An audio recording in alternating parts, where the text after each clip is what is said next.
Assalamualaikum everyone. Apakah keluarga kalian pernah melaksanakan kurban? Jika sudah, pasti kalian sudah pernah melihat bahkan menyaksikan penyembelihan hewan kurban. Nah, sekarang mari kita pelajari ketentuan pelaksanaan kurban. Pengertian ibadah kurban. Bahasa kurban berarti menghampiri atau mendekatinya. Secara istilah, kurban adalah suatu ibadah yang dilakukan dengan menyembelih hewan ternak dengan tujuan mendekatkan diri kepada Allah. Ibadah kurban dilaksanakan pada tanggal 10 Zulhijjah, tepatnya pada hari raya Idul Adha, dan hari tasyrik, tepatnya tanggal 11, 12, dan 13 Zulhijjah.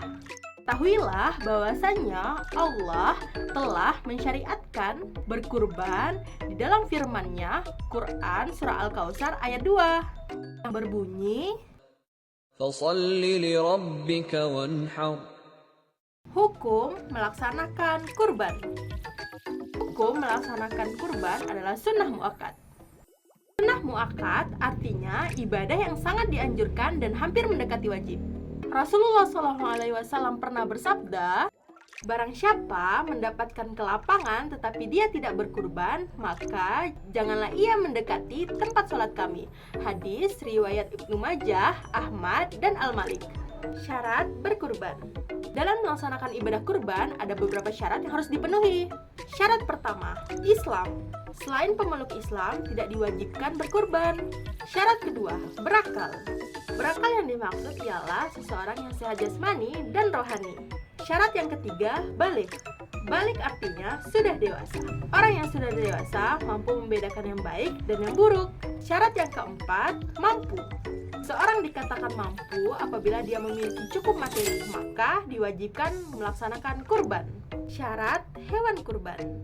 Hewan yang akan dijadikan kurban harus memenuhi beberapa syarat. Pertama, hewan yang akan dikurbankan adalah hewan ternak. Hewan kurban harus berasal dari hewan ternak seperti kambing, unta, domba, dan sapi. 2. Hewan yang akan dijadikan kurban haruslah hewan yang telah cukup umur. Setiap hewan kurban yang akan disembelih haruslah memenuhi usia minimal. Seperti kambing harus berusia lebih dari 1 tahun.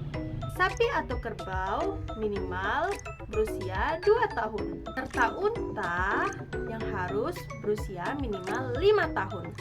Ketiga, hewan yang dikurbankan tidak boleh cacat. Artinya, hewan kurban harus dalam kondisi baik, sehat, gemuk, tidak buta, dan tidak pincang.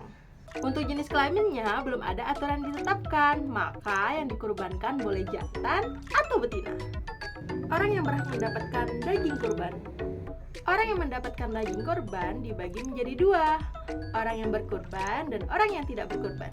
Bagi yang berkurban berhak mendapatkan maksimal 1/3, dan 2/3-nya dibagikan kepada yang tidak berkurban.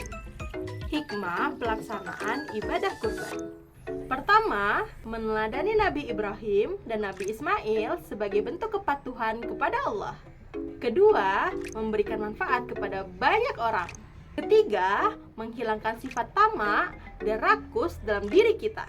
Dan yang terakhir, melatih diri untuk saling berbagi kepada sesama manusia. Buya Hamka pernah berkata, Allah sangat mencintai hambanya yang mau berbagi, dan kurban adalah jalan terbaik untuk meraih cinta itu. Sekian, terima kasih. Wassalamualaikum warahmatullahi wabarakatuh.